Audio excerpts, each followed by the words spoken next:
ज्ञातारं विश्वतत्त्वानां वन्दे तद्गुणलब्धये। देवादिदिग्गज श्री आदिनाथ भगवान की जय, देवादित्य महावीर भगवान की जय, ओमटेश्वर बाहुबली भगवान की जय, कल्पतरुअर्षि भगवान की जय, जन्मोद्भव दासांगमयी जनवाणी माता की जय, कुनकुन आचार्य भगवान की जय, उमास्वामी आचार्य भगवान की जय, मनभद्र आचार्य भगवान की जय, पादाचार्य भगवान की जय, लंकाचार्य भगवान, 20वीं सदी के ब्रह्माचार्य चक्रवर्ती आचार्य श्री शांतारा जी महाराज, सत्यजी पट्टाधीश आचार्य श्रोमणी गुरुवर जी धर्म सागर, मम शिक्षा गुरु ज्ञान श्रोमणी आचार्य सत्य तीन कमलाओं राय, धर्मानुरागी भव्य आत्माओं,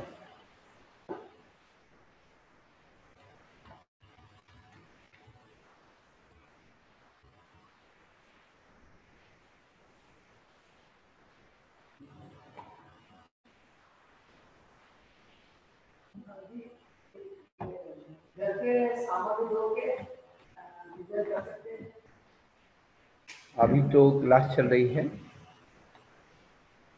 कि तत्वार सूत्र जीवन की उत्थानी का काम, जीवन के कल्याण का एक प्रकृष्टतम मार्ग है। चाहे आज करो या कल करो या अनंत काल बाद करो, इन द्रव्य तत्व पदार्थों का स्वरूप बदलता नहीं है। एक बार हम लोग अच्छी तरह से समझ लें तो समझा हुआ ज्ञान कभी विस्मृत नहीं हो। स्मृति में सत्ता में आ जाता है और जब कभी हमें जरूरत होती है, निमित्त मिलने पर हम उसे प्राप्त कर सकते हैं। स्मृति पटल पर वो आ जाता है। यहाँ पर अपन 6वें, 7वें, 8वें इन 3 अध्यायों की सूचना को सुन चुके। 6वां और 7वां अध्याय आश्रव को बताने वाला है। ये आश्रव शुभ अशुभ 2 रूप से होता है। तो सामान्य आश्रव में उन्होंने 6वें अध्याय में उन्होंने बताया और 7वें अध्याय में पुण्य का आश्रव कैसे होता है, किसको होता है, ये विशेष रूप से बताया। लेकिन जब तक पुण्य और पाप का आश्रय होता रहेगा, पाप का आश्रय छोड़ करके भी पुण्य का आश्रय होता रहेगा, तब तक भी मुक्ति नहीं हो सकती। इसलिए अशुभ को छोड़ करके शुभ और शुभ को छोड़ करके शुद्ध की बात कही जाती। तो 9वें अध्याय में संवर और निर्जरा का कथन है। आश्रय के बाद बंध आता है और बंध के बाद संवर आता है। तो लक्षण उन्होंने बताया, आश्रय निरोधा संवरा, आने वाले कर्म को रोकना, उसका नाम संवर है। स्वाभाविक है, आप नाव में बैठे हैं और उसमें से पानी आना शुरू हो गया और आप सोचो कि हम पानी निकाल देंगे, तो पानी कभी खाली नहीं। जब तक आने वाले पानी को अपन नहीं रोकेंगे, तब तक अपना सारा श्रम व्यर्थ है और अपन उसी के साथ डूब जाएंगे। तो संवर के लिए बहुत जरूरी है, संवर निर्जरा के लिए बहुत जरूरी है। इसलिए उन्होंने लक्षण बताया, आश्रव निरोधा संवर। पहले आश्रव को रोकिए, आने वाले को रोकिए।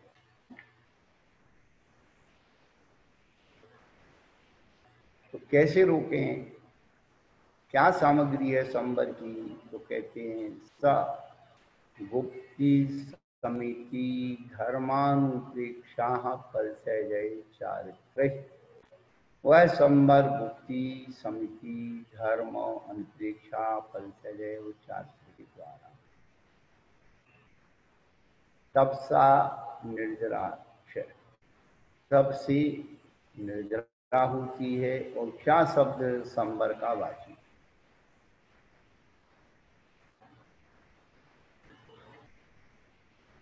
इसलिए भावनाकारों ने कहा कि संबर सहित करो तप, बिना संबर के किया गया तप अज्ञान का तप है।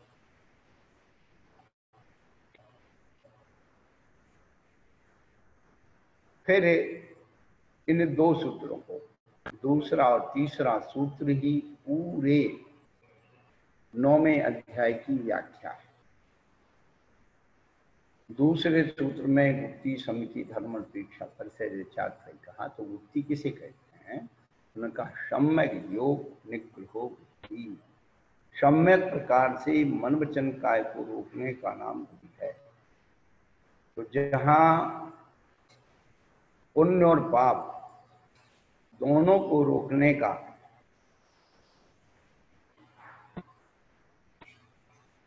परिवर्तन हो जाता है, वह वास्तव में गुप्ति है। सम्यक प्रकार निरोध मन वच काय आत्म ध्यावते, तिन सुथुर मुद्रा देख मृग गण उपल खाज प्रावत।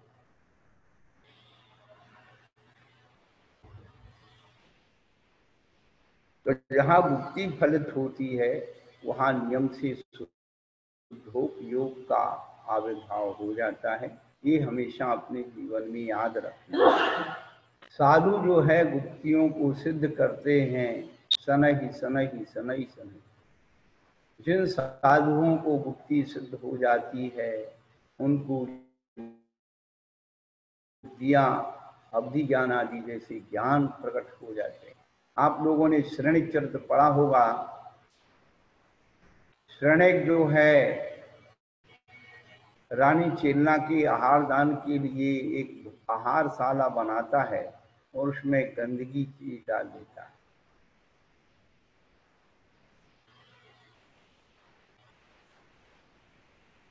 फिर होता क्या है, चेलना को तो पता नहीं होता है, लेकिन जब राजा श्रेणिक चेलना को कहता है मैंने तुम्हारे लिए आहार दान देने को, साधुओं को तुम बहुत भक्ति करती हो, अलग से आहारशाला बनाई, तब रानी चेलना विचार करती कुछ ना कुछ इसमें रहे। जब वो मुनिराजों को पढ़ाती है तो एक कोट वर्ड छोड़ती है, हे त्रिगुपति पालक मुनिराज आतरो आतो। त्रिगुप्ति पालक विशेषण जोड़ दी। मुनिराज भी उस समय के ऐसे नहीं थे भोले वाले कि सेठानी रानी पड़ गा रही तो जल्दी जाके फटक जाए। वह भी उस समय के वातावरण को समझते थे। तो मुनिराज विचार करने लगे कि ये आज रानी चेलना त्रिगुप्ति सब जोड़ करके पड़गा रही है पुत्र। तो वो हर मुनिराज जो है, एक मुनिराज आए चले गए, दूसरे आए चले गए, तीसरे आए चले गए, कितने मुनिराज आके चले गए, एक भी नहीं पढ़े। लास्ट में एक मुनिराज आए, पढ़ गए, पढ़ गए, अंदर उच्चासन विराजमान कर दिया तो सब तैयारी करने लगी। ओ मुनिराज उठे, वो चल दिए। जैसे कभी आपके तो सौभाग्य मिला नहीं ऐसा कि महाराज को पड़गा लो, और पड़गा लिया और मुनिराज कहीं आहार करने के पहले ही उठ करके चल रहे हैं आपके यहाँ से, तो फिर आप क्या करते हो? महाराज के पीछे, अरे महाराज जी क्या गलती हो गई, आप रुक जाइए, महाराज जी ये कर लीजिए, महाराज जी वो कर लीजिए। लेकिन महाराज तो चले गए, तो जंगल में जाके बैठ गए। राजा श्रेणिक रानी चेलना से पूछने लगा, रानी तुम्हारे इतने मुनिराज आए, पहले तो पड़ गए नहीं, फिर एक महाराज आए, अंदर जा करके तो बाहर निकल करके भग गई। तब रानी चेलना कहने लगी कि भाई इसका समाधान अपन क्या कर सकते, चलो अपन दोनों चलते हैं, महाराज से स्वयं पूछेंगे। क्योंकि प्राचीन काल में मुनिराज कहाँ नगर उद्यान में रहा करते, तो आते थे नगर उद्यान में विश्राम करते थे, चर्या करते थे, और उसके बाद चर्या करके सुबह शाम की टाइम जब ठंडा वंडा हो गया तो फिर अपने चल देते थे। स्थान बदे 2-2, 4-4 किलोमीटर काम होते थे, 1 घंटा 1.25 घंटा में इधर उधर चले जाते थे।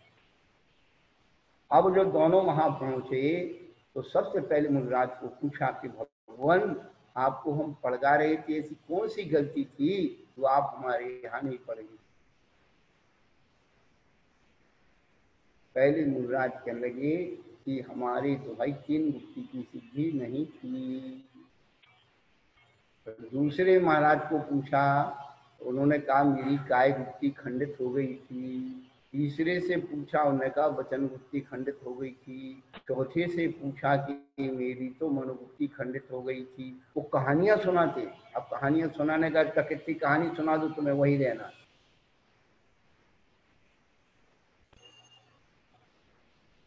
फिर जब वो महाराज के पास पहुंची है तो चौके में पड़क करके बाहर निकली, तो उन महाराज से पूछी महाराज जी हमारी गलती क्या थी। तब मुनिराज कहते भाई जिस स्थान पर आपने आहार लगाया था उसके क्षेत्र की शुद्धि नहीं थी, वहां पर नीचे अंदर बहुत गंदी गंदी सी गंदी, इसलिए तो त्रिगुप्ती बालक मुनिराज के अभी ज्ञान हो जाता है।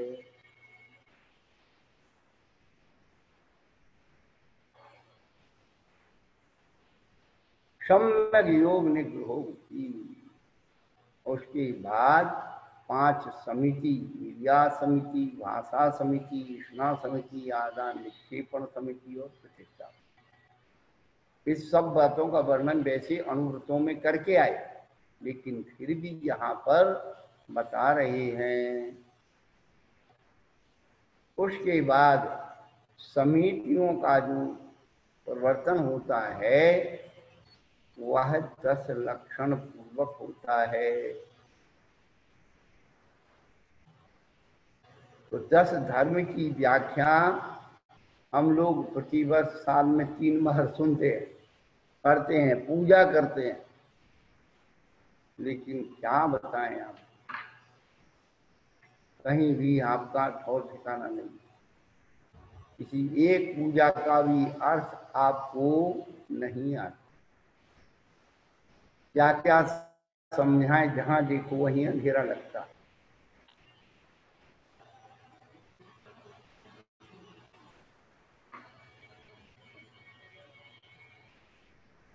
अब करना क्या है, तो 10 धर्मों की व्याख्या पिछले दिनों हमने आपको सुनाई।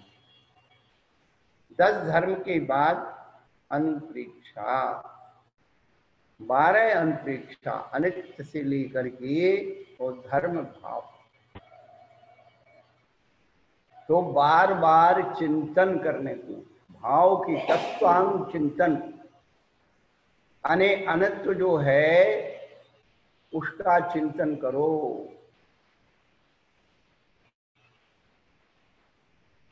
तत्व का चिंतन करना, तत्व यानी भाव, निचोड़, सार, तस्य भावा तत्वम, उसकी वर्तमान पर्याय वो तत्व है, उसका निष्कर्ष निकालो। जिस पदार्थ से, पर पदार्थ से मेरा संबंध हो रहा है वो कितना शाश्वत है, तो कहते वो अनित्य। आचार्यों ने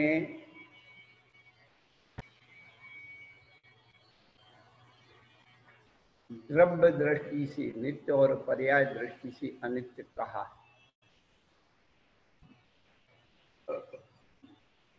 हम लोग पर्याय मूल हो रहे हैं और इसके कारण पर्यायों की परिवर्तन से अपने परिणामों को पलट लेते हैं और दुख उठाते हैं। ज्ञानी और अज्ञानी में क्या फर्क है?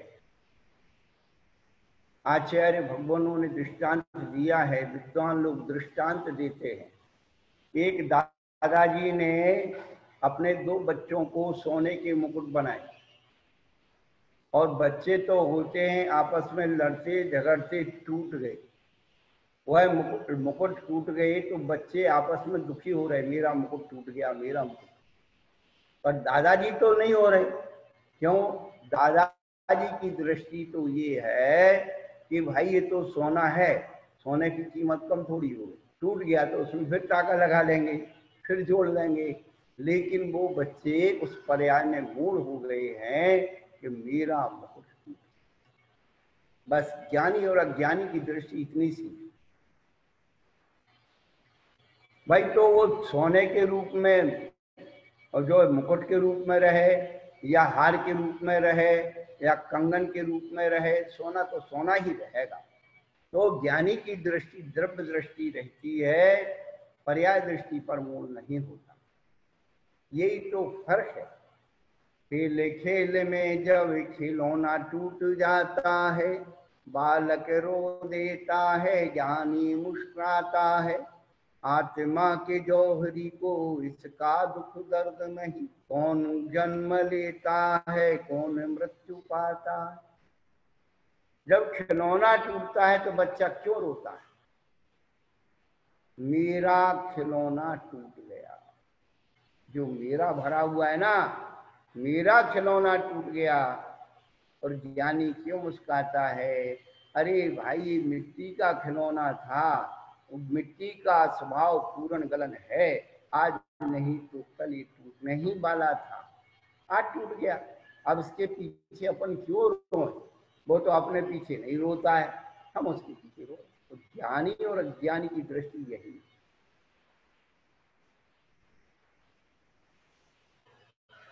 तो ज्ञानी पर्यायों की परिवर्तन होने में अपने आप को परिवर्तित नहीं करके ध्रुव दृष्टि द्रव्य दृष्टि रखता है, वस्तु के स्वरूप पर दृष्टि रखता है, इसलिए उसी कर्म का बंधन नहीं होता है। और हम लोग अज्ञानी बन करके राग द्वेष, इसने मेरा खिलौना तोड़ दिया, उसने ऐसा कर दिया, इसने वैसा कर दिया, और सारा पर के ऊपर आरोपण करके और कर्म बंद कर देते हैं।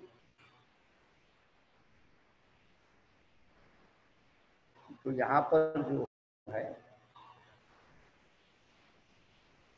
10 धर्मों की चर्चा, 10 धर्म की बात, 12 भावनाओं की। तो 12 भावनाओं का विषय क्या क्या है? पहला, अनित्य भावना को कैसे समझाया, वो दृष्टांत है। और उसके पीछे जो उद्देश्य है, भावना, क्रिया और क्रिया का फल, ये 3 चीजें एक साथ आप उसके अंदर खोजिए। भावना को भावना मत रहने दीजिए। भावना के साथ जब हमारा क्रियात्मक संबंध होता है, जब वो सा प्रैक्टिकल प्रभाव आता है, कोई वस्तु हमसे टूटती है, छूटती है, उसके प्रति हमारी क्या प्रतिक्रिया होती है।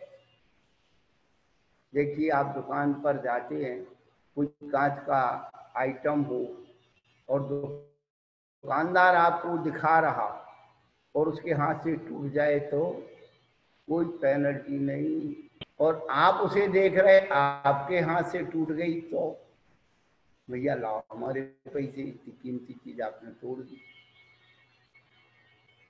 बस एक हाथ लगने का फर्क है। यदि वो आपके हाथ से टूट गई तो दुकानदार खुश, और दुकानदार के हाथ से टूट गई आप खुश। चलो अच्छा हुआ हमारे हाथ से नहीं टूटी, नहीं हमको पैसा देना पड़ता। अरे वह नाशवान वस्तु आपके हाथ से टूटे या दुकानदार के हाथ से टूटे, ये तो व्यवहारिक व्यवस्था है, लेकिन वास्तव में स्वरूप ये है कि वह नाशवान वस्तु के प्रति हमें शोक हर्ष विषाद नहीं करना, मध्यस्थ वृत्ति रख करके सत्य का चिंतन करना चाहिए। तभी हम अपने जीवन को समृद्ध कर सकते हैं। अनित्य अशरण अनित्य वस्तु को हमने खरीद लिया, वह कितने दिन तक हमको शरण दे सकती है, वह कितने दिन रह सकती है, ऐसा विचार करके उसमें उदासीन भाव हो जाना, आसक्त नहीं होना, उसके भरोसे नहीं रहना। उसके भरोसे रहोगे तो रोना ही पड़ेगा। ये संसारी जीव अनित्य और अशरण भूत वस्तुओं को नित्य और शरण भूत बनाने का जो संक्लेश कर रहा है, प्रयास कर रहा है, पुरुषार्थ नहीं कहेंगे, प्रयास कर रहा है, वही तो उसकी संसार का। एक 75 वर्ष के भी बाबा जी दादाजी हमारे पास आए, अच्छे प्रतिष्ठित व्यक्तित्व थे, संपन्न घराने की, समृद्ध नेता भी थे, थोड़ा सा स्वाध्याय भी करते थे। महाराज जी, मन बड़ा परेशान रहता है, मन की शांति कैसे हो, आप कोई उपाय बताइए, मन को शांत करने का कोई उपाय बताइए। हमने कहा बाबा जी सारी जिंदगी हो गई, क्या करते करते, एक साबुन के बट्टे को आपने क्या किया, पानी की बाल्टी में डाल करके, जैसे बच्चे क्या करते हैं, झाग बनाते रहते हैं, और झाग पूरा बाल्टी में भर जाता है। अब बताइए आप क्या कर रहे हैं, उस झाग की साबुन बनाने की कोशिश कर रहे हैं। झाग से कभी साबुन बनेगी क्या भैया? बस सीधा सा गलत है। हम जो संसार में संकलेश उठा रहे हैं, उस झाग से साबुन बनाने का प्रयास करना क्या है। अरे जो थोड़ी सी साबुन बची है ना, उसको निकाल लो, सुखा लो, तो जीवन की जितनी सांसें बच गई हैं उनको धर्म ध्यान के माध्यम से सुरक्षित कर लो। जो गई सो गई, गई को भुलाओ, बची हुई को जरा तुम बचाओ। यो मित्र सोले समझ करके पानी, और दुखों में लिखी है सुखों की कहानी। करना तो हमें ये है, जो बच रहा है उसके प्रति हम सचेत और सावधान हो जाएं। तो यहाँ पर जो अनित्य अशरण भावना के बाद संसार भावना आई है, तो किस कारण से आई है? इसी कारण से आई है कि हम अनित्य और अशरण जो है वस्तुओं को शाश्वत बनाने की जो प्रक्रिया कर रहे हैं, उसी के कारण हमारा संसार घटता है। और संसार की दशा में आचार्य कहते हैं, तू अकेला ही उस सुख दुख का, जन्मे मरे अकेला चेतन सुख दुख का भोगी, और किसी का क्या एक दिन यह दे उधर। कितना सुंदर चित्रण मंगत राय जी ने पूरी 12 भावनाओं में खींचा। प्रतिदिन अपने जीवन में, और कुछ करो या मत करो, प्रतिदिन मंगत राय की भावनाओं में अपने भावों को भावित करो। ना जाने वो कौन सा क्षण अपने जीवन में आ जाए, वो एक चिंगारी कौन सी जागृत हो जाए जो हमारे आत्म कल्याण के लिए कारण बने।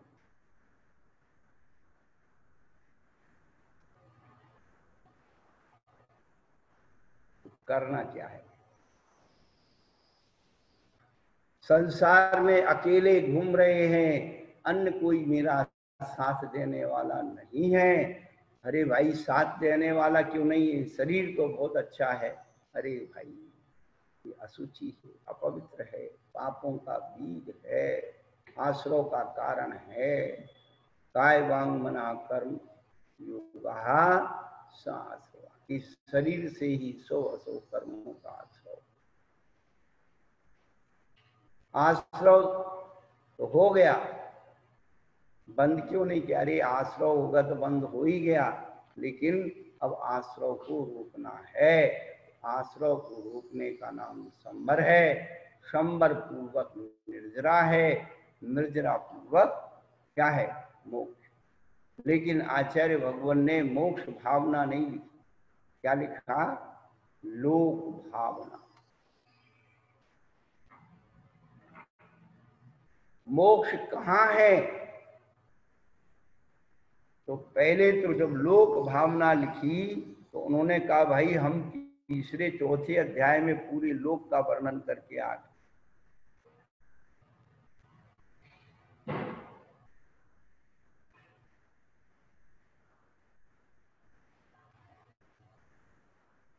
हाँ, थोड़ा सा पीछे निर्जरा, निर्जरा के बारे में लोक भावना तो आपको बता दें, लेकिन यहाँ पर जो निर्जरा भावना है उसके अंदर जो पूज्यपाद आचार्य ने वर्णन किया कि वास्तव में निर्जरा क्या है। तो यहाँ पर जो निर्जरा है वो दो प्रकार की निर्जरा कही। अब देखिए आप, ये 9वां अध्याय सबसे पहले किसका अध्याय है? साधु जीवन का अध्याय। और साधु जीवन में पाप आश्रव तो रुक गया, पुण्य आश्रव हुआ। साधु जीवन किसकी निर्जरा के लिए बना है? तो आचार्य कहते हैं कि यहां पर जो बात की वो दो प्रकार की निर्जरा है, अबुद्धि पूर्वक और कुशलानुमूला, कुशल मूला।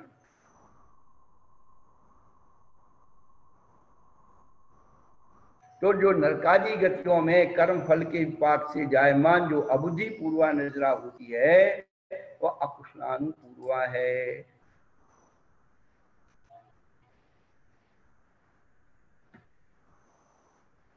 और परिचय के जीतने पर जो निर्जरा होती वह कुशल मूला निर्जरा है। अभी देखिए, जो अबुद्धि पूर्वक निर्जरा हो रही है उसका नाम अकुशलानुबंधन, और जो परिचय आदि जीतने पर जो निर्जरा हो रही है वह कुशलानुमूला।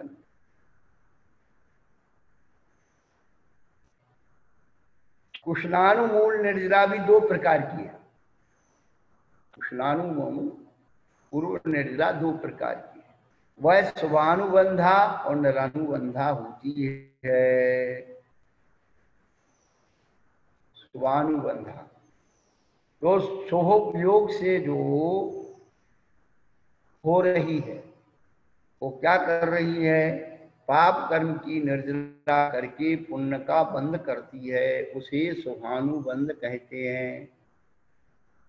उदय पाप कर्म का हुआ और पाप कर्म के उदय में उसने पुण्य कर्म को अर्जित कर लिया, तो वह हो गई शुभयोग की निर्जरा। तो हुई पाप की निर्जरा हुई, पाप कर्म के उदय में पुण्य कर्म को बांध लेना, ये शुभानुबंध निर्जरा है। और शुद्धोपयोग से पाप और पुण्य दोनों की जो निर्जरा होती है वह निरानुबंध कहलाती है।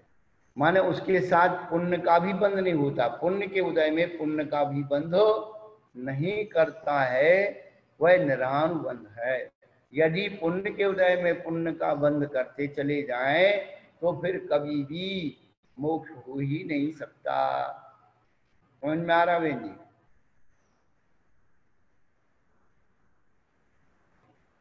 अबुद्धि पूर्व निर्जरा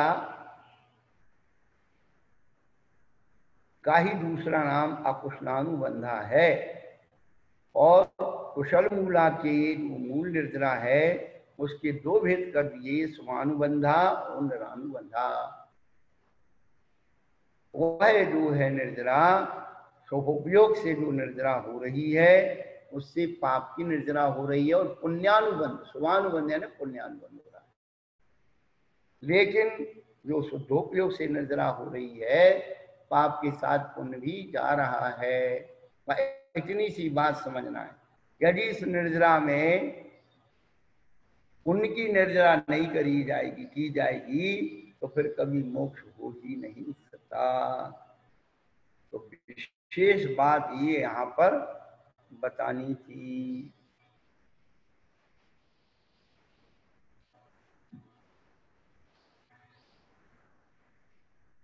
अब जो है लोक भावना, लोक संस्थान का आकार जो है तीसरे और चौथे अध्याय में सारी रचना को बताया।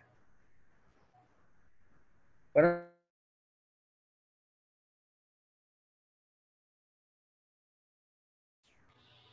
जो अलोक आकाश है, अनंत अलोक आकाश है, उसके बहुमध्य देश में स्थित लोक के संस्थान आदि की विधि आदि जो है वो लोक है। आलोक के अंदर लोक है। ये प्रश्न हुआ कि आलोक का आकार क्या है। एक प्रश्न है हमारा, सभी श्रोताओं से प्रश्न है, आलोक का आकार क्या है। कोई कहे कि आलोक का कोई आकार नहीं है तो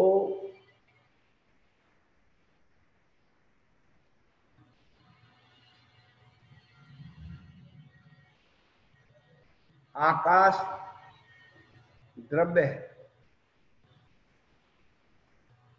जीव पुद्गल धर्म धर्म आकाश उसका। जब आकाश द्रव्य है और द्रव्य के लक्षण में अस्तित्व, वस्तुत्व, नास्तित्व, प्रमेयत्व, प्रदेशत्व, अगुलगुत्व ये गुण होते हैं, तो जब आकाश है तो उसमें प्रदेशत्व गुण होना चाहिए। और प्रदेशत्व गुण का मतलब है कोई ना कोई आकार होता है। तो बताओ बहन जी, आकाश का आकार क्या है?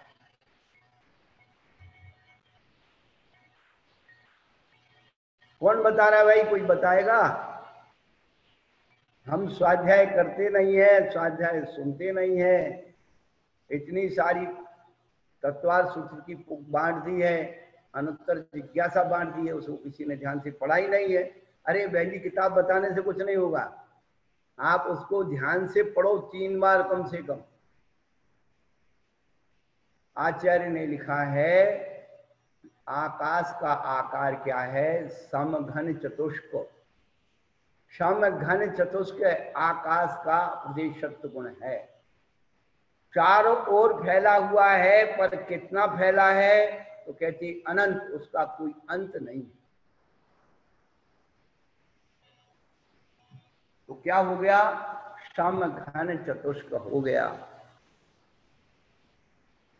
यही तो ज्ञान बढ़ाना है भाई। महाराज बहुत अच्छा बोल रहे हैं, ये तो अपन समझ रहे हैं क्योंकि अपने महाराज हैं। जो अपना घुस जाता है ना, ये सबसे ज्यादा खराब होता है। अरे अमित सागर नहीं बोल रहे हैं, ये पूज्यपाद आचार्य की वाणी आपको बता रहे, मेरे अपने घर की नहीं बता रहे। जिस दिन आपको ये लगे कि मैं सर्वार सिद्धि उमा स्वामी को सुन रही हूँ, सर्वार सिद्धि को सुन रही हूँ, उसी दिन आपका कल्याण होगा। अमित सागर तो कुछ ही बता देगा। दिक्कत यही होती है कि हम लोग मूल ग्रंथों के उस मूल तत्व को नहीं पढ़ते। और कोई यदि कहे तो आप ये कहोगे तो मुझे तो महाराज ने बताइए, अमित सागर महाराज ने। अरे आप ये बताइए कि सर्वार सिद्धि में जहां लोक भावना का वर्णन आया है, कहा? सर्वार सिद्धि भारतीय ज्ञानपीठ से प्रकाशित है, 328 नंबर पेज पर 808 नंबर के पैराग्राफ में लोक के स्वरूप का वर्णन किया है। समन्ता दानंत दनंतस्यालोकाकाशस्य समन्ता दंतस्य लोकाकाशस्य बहुमद देश भाविनो लोकस्य संस्थानादि विधिर व्याख्याता। परिसमन्तात चारों ओर, समन्तात पद जो है चारों अर्थ में आता है। तो चारों ओर कितना है, अनंत है। इसलिए द्रव्य परमाणु का आकार भी समघन चतुष्क होता है। जो आकाश का प्रदेश है वो कैसा है, समघन चतुष्क है। अब इसको कैसे प्रमाणित करेंगे, लोक आकाश में पंक्तियां हैं, आकाश प्रदेश की पंक्तियां कैसे हैं, आपके कपड़े में ताना और बाना जैसा बना हुआ है। तो ताना बाना बुनोगे आड़ा खड़ा कपड़े में, तो बीच में क्या आएगा, चौकोर आएगा, गोल आएगा, है चौकोर बनेगा कि नहीं। हाँ, तो वही चीज जो है ये आकाश प्रदेश में जो उसके प्रदेश है समघन चतुष्क है।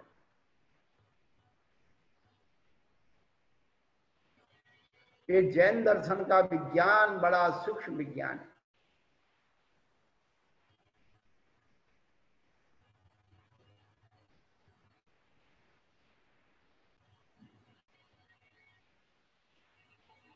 तो उस लोक के स्वभाव का चिंतन करना लोकानुप्रेक्षा है।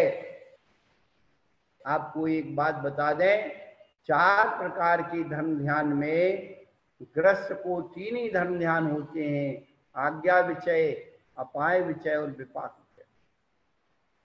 विपाक विचय भी जो अणुवृत्ति बन जाता उसके होते हैं।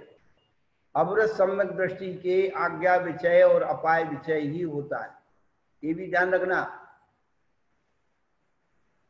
सारे अपने ऊपर मत तोड़ लेना। संस्थान विषय धर्म ध्यान होता है।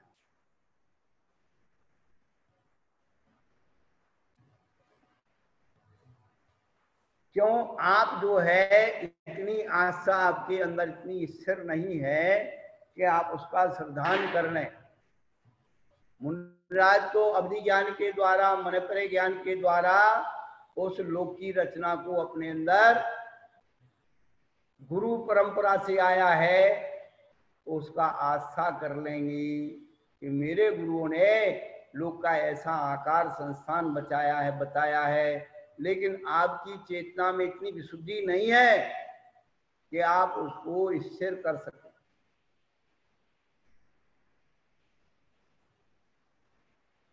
इसलिए 5वें गुरु स्थान में संस्थान विषय धर्म ज्ञान नहीं होता है, आज्ञा विषय होता है, अपाय विषय होता है और विपाक विषय होता है।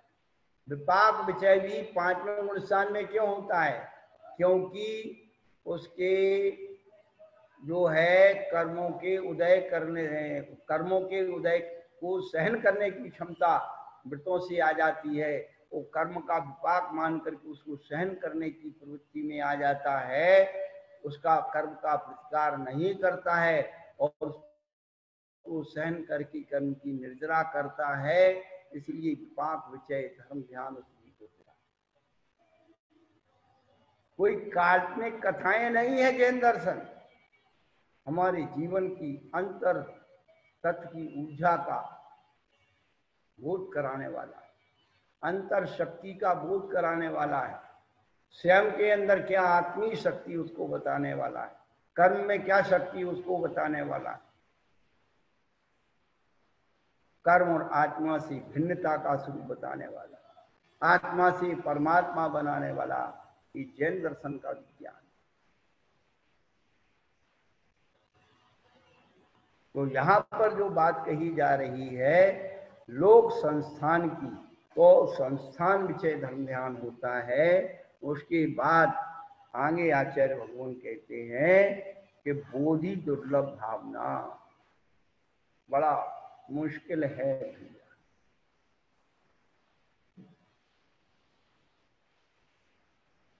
मंगत राय जी ने जो लिखा है,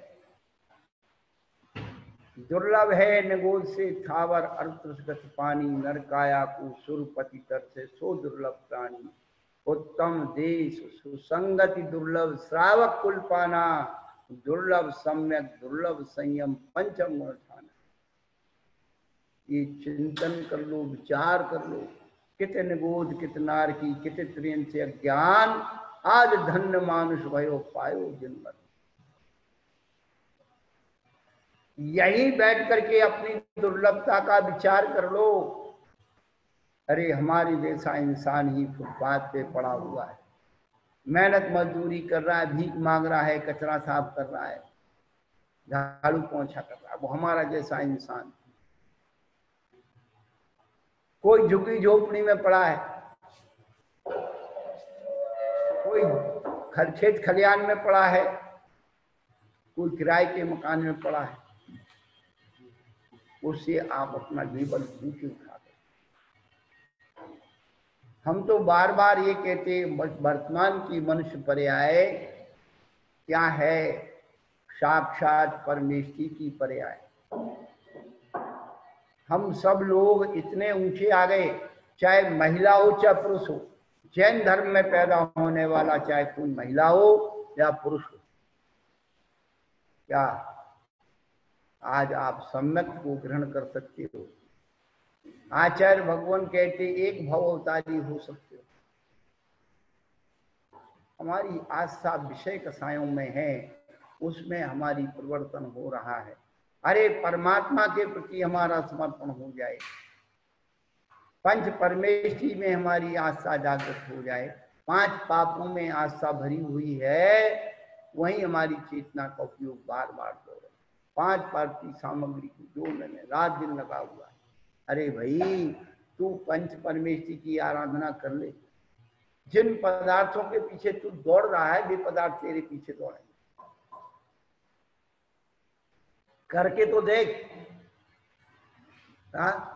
भिखारी रोटी के पीछे दौड़ता है और रोटी साधु के पीछे दौड़ती है। महाराज जी अभी हमने नहीं दिया, एक रात आपने दी, थोड़ा वो ले लीजिए। तो भिखारी को आप दो, अरे कम है, थोड़ा है, इतना ही है ना, ले या। भिखारी को आप पड़गा करके नहीं देते हो,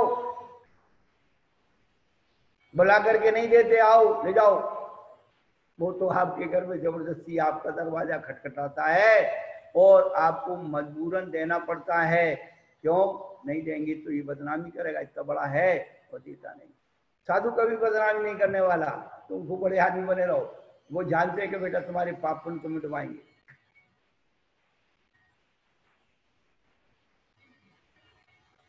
साधु वही है कि लेने के बाद में जिसकी खुशी नहीं, क्या?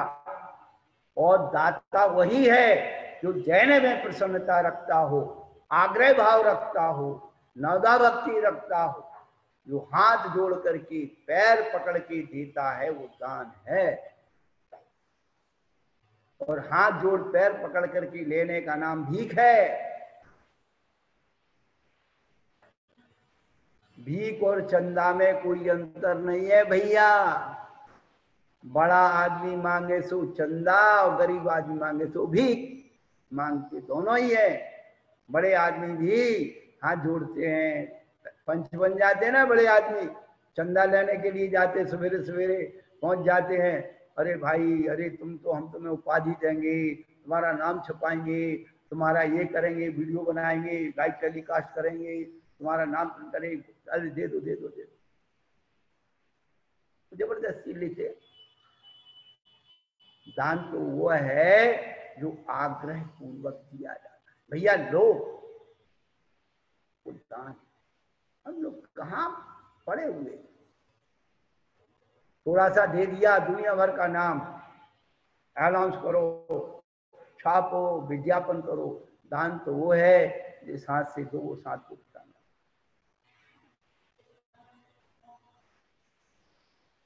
तो जो नवदा भक्ति पूर्वक 7 गुण सहित और 3 शुद्धियों से जो दिया जाता है वो दान कहलाता है। और किनको दिया जाता है? पंच सूनारंभ त्यागी, 5 सूनाओं के जो त्यागी हैं, चक्की, उखली, झाड़ू, पानी और अग्नि, इनके जो त्यागी है वे पंच सूनारंभ त्यागी कहलाते हैं। इसलिए क्षुल्लक आदि से लेकर के और मुरारिका माता जी, ये सब दान के पात्र कहलाते। क्यों ये पंच सूना नहीं करते? लेकिन लोग दुनिया भर की कहानियां लगा लगा के, गुणस्थान लगा के, फलाना लगा करके सारा सब स्वाहा कर दिया धर्म का। एक अहंकार होती, अधिकार होती धर्म को सुनती।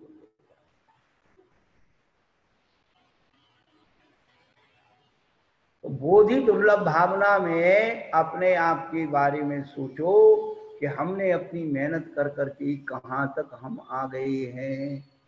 तो मेहनत करके ये हमारी पुण्य की कमाई है। अफसोस यह नहीं कि लोग मझधार में डूब जाते हैं, अफसोस तो ये है लोग किनारे पे आके डूब जाते। बताइए, आपने बहुत कमाया विदेश में और उस पूंजी को लेकर के, साधन से लेकर के आप सुरक्षित घर के दरवाजे पर आ गए और ताला खोल रहे थे और चोर आकर के आपका बैग लेके चला गया। तो जितनी मेहनत आपने उतने रस्से भर किए, वो कहा वही सब पानी हो गई। पूरे समुद्र को हम तैर करके बिल्कुल किनारे पर आ गए। बंबई वालों सुन लो, पूरे समुद्र को तैर करके किनारे पर आ गए, एक हाथ रह गया किनारा और डूब गए वहां, तो पूरी मेहनत बेकार हो। यही जो है हम सबकी कहानी है, हम भी उसमें आपके साथ। हमारी मंजिल हमसे एक हाथ दूर, मगर गहरे कोहरे ने हमें भटका दिया। जब घना कोहरा होता है तो एक हाथ दूर की भी वस्तु दिखाई नहीं देती है। ऐसे ही आचार्य कहते हैं, वो रूपी कोहरा जो है आंखों के सामने छाया हुआ है, इसलिए एक हाथ दूर मोक्ष दिखाई नहीं दे रहा। हमें तो दिख गया भाई, आपको दिखे नहीं दिखे, हमें तो दिख गया। हमारा हाथ मोक्ष तो एक हाथ दूर है। हमें नहीं करना भैया अब दुनिया की ताबेदारी।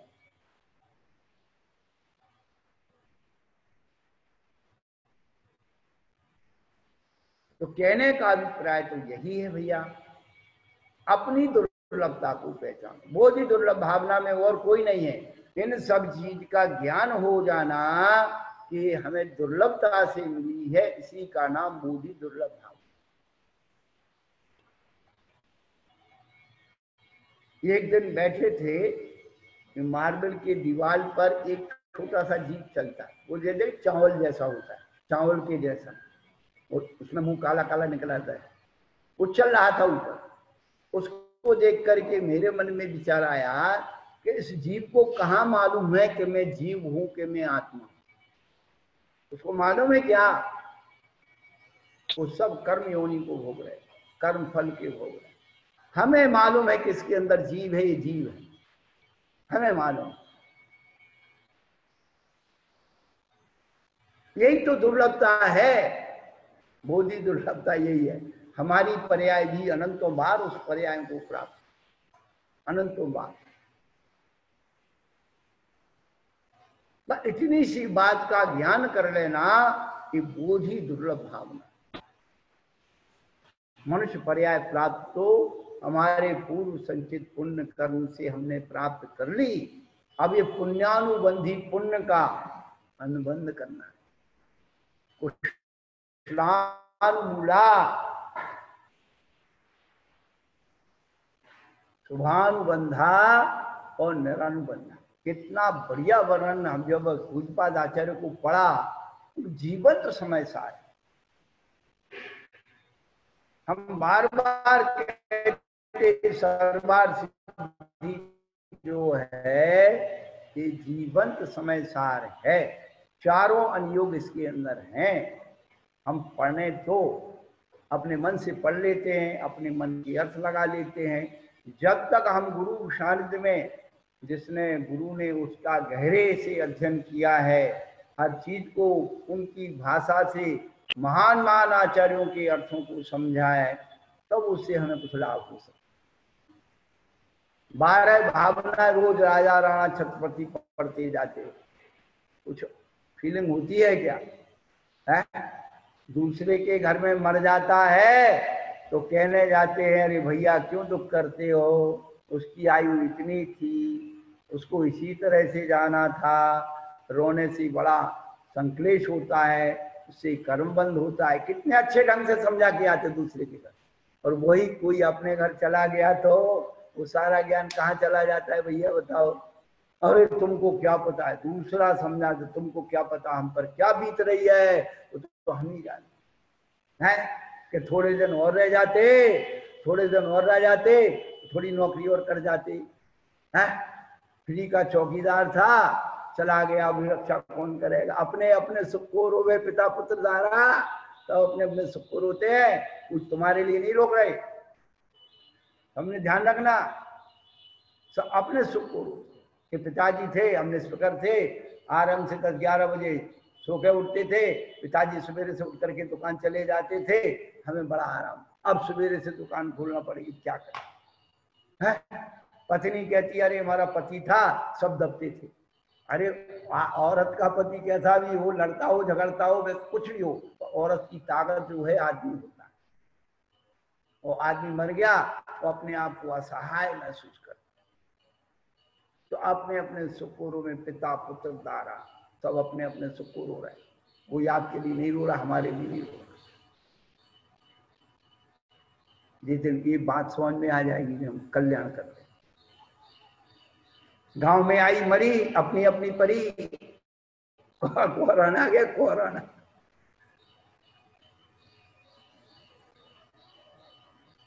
हमें नहीं लग जाए, हमें बच जाए, हमारा परिवार बच जाए। अरे तुम सबके हित की बात सोचो।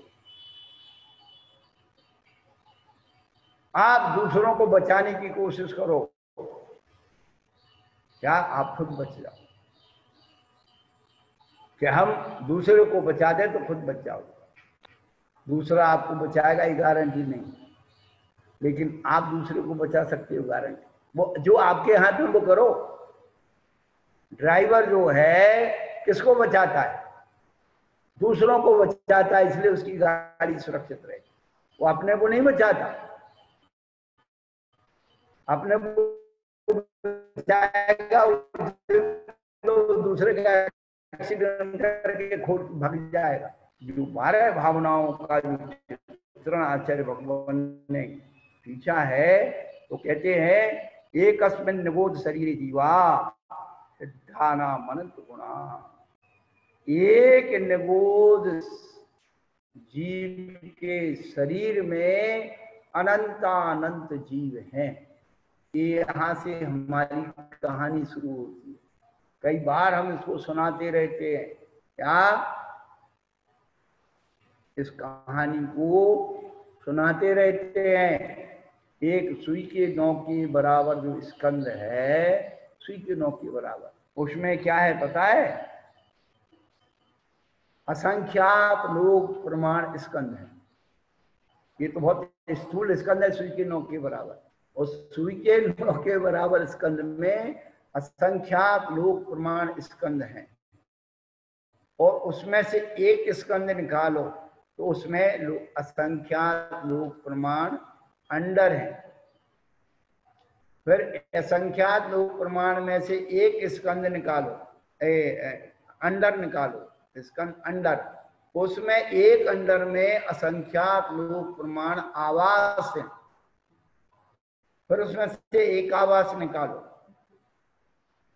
तो एक आवास में असंख्यात लोक प्रमाण पुलवी है, पुलवी। फिर एक पुलवी निकालो तो कहते हैं असंख्यात लोक प्रमाण निगोद शरीर हैं। और एक निगोद शरीर निकालो तो आचार्य कहते हैं एक निगोद शरीर में अनंतानंत जीव है। ये हमारी जीव की कहानी है। और उस अनंतानंत का भाग प्रमाण कितना है? तो कहते अनादि काल से जितने सिद्ध हो गए हैं उतना उसका प्रमाण है। तो एक निगोद शरीर में सिद्धों से अनंत गुणे जीव हैं। बताइए आप।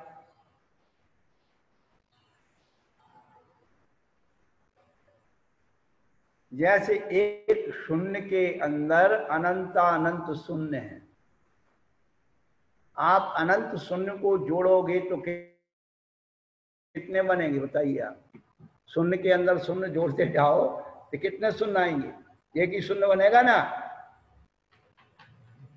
ऐसे ही उस जीव की स्थिति अनादिकाल से, अब उस निगोद शरीर से निकल गई। कैसे निकलते हैं, तो पिछले दिनों बताया था, जैसे कोई भड़बूजा भाड़ भूलता है, कोई बिरला चना फटक के बाहर आ जाता है, ऐसे निगोद स्थिति से 6 महीने 8 समय में 608 जीव निकलते बाहर आते, और 6 महीने 8 समय में 608 जीव मोक्ष चले जाते। इसलिए व्यवहार राशि जीवों की संख्या बराबर रहती, पर वो जीव निकलता कैसे है। बहुत लंबी लंबी कहानियां हैं, आपको क्या क्या सुना। जहां नित्य निगोद है, उस नित्य निगोद की पृथ्वी को कल कल पृथ्वी कहते हैं, कल कल। अब कल कल के तो बहुत सारे अर्थ है भाई। कल समयवाची भी है, और कल मशीनवाची भी है, और कल शरीरवाची भी है। सकल निकल परमात्म देव, निकल परमात्मा होते ना सिद्ध भगवान को, अनंत भगवान को क्या थे, सकल परमात्मा। कल माने शरीर और सामान्य शहर, तो उनका शरीर में शरीर, शरीर में शरीर, शरीर के अंदर शरीर, शरीर के अंदर शरीर है। इसलिए कल के अंदर कल, कल के अंदर कल, सबका समास कर दिया, 2 बचे, कल कल है। शोर के अंदर शोर होता है ना, शोर के अंदर शोर, शोर कहते कल, क्या कल कल मचा रखी। कल, कल का अर्थ जो है वाणी भी होता है, कल रहो, ध्वनि, पक्षियों की ध्वनि को कलरव कहते हैं। तो भैया अभी समझ जाओ, मौका है। ये मत सोचो कि हम साधु नहीं बन पाएंगे। साधु बन जाओ, अच्छी बात है, नहीं बन पाते तो भगवान की वाणी में श्रद्धा करने में कोई सेल टैक्स, इनकम टैक्स नहीं लगता। वो बाधा जो है वो कौन है बाधा, हमारी कसाएं, हमारा मिथ्यात, हमारे आत्म कल्याण में तो दूसरी चीज है, और उससे ज्यादा है प्रमाद। क्या इतना सुन रहे बचपन से किसी क्रिया का लाभ समझते हुए भी उस रूप परिवर्तन नहीं करना प्रमाद है। उश्लेषु अनादरा प्रमादा, अच्छे कार्य का अनादर करना ही प्रमाद है।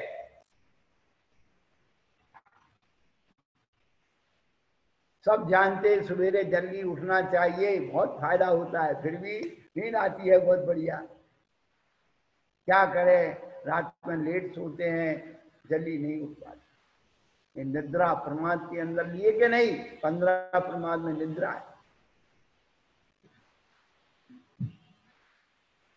तो कहने का तात्पर्य है कि हम लोग जो है निगोद से निकल करके इतनी ऊंचाई तक आए। अब इसमें हमें क्या करना है, इसकी बार बार चिंतन करना है। आपके घर में एक पत्थर पड़ा हुआ है, बचपन से आप देख रहे हैं, पैरों से सरका देते हो, हील ठोक देते हो, कोई वस्तु को उससे बांट देते हो, तोड़ देते हो, और आपका एक कोई रिश्तेदार सूरत से रत्नों की परीक्षा करके सीख के आया, और आपके घर में बैठा था, कुर्सी पर बैठा, उसकी नजर उस पर पड़ गई। उसने कहा भैया ये पत्थर तो साधारण नहीं है, बड़ा असाधारण है, बहुत कीमती है, ये रत्न है। तो क्या वो पत्थर वहीं पड़ा रहने दोगे, क्या करोगे, उठा करके झट तिजोरी में बंद कर दो। जिनको भी मालूम पड़ेगा कि इसके घर में रत्न है, अरे भैया एक बार दिखा तो दो कैसा है, सोच लो आप, उस पत्थर को इतने दिन तक देखते रहे। ऐसे ही ये जो शरीर रूपी पत्थर है, ये आचार्यों ने बताया है नर तन रतन अमूल। ये चटनी बांटने के लिए नहीं, विषय कसाय की चटनी बांटने के लिए, ये पापों की कील ठोकने के लिए नहीं है, ये परमात्मा की आराधना के लिए। यह तन पाए महातप की ये या में सार यही। आचार्य गुरुदेव धर्म सागर जी महाराज बार बार हमने प्रवचन में यही कहते थे, भैया यह तन पाए महातप की या में सार।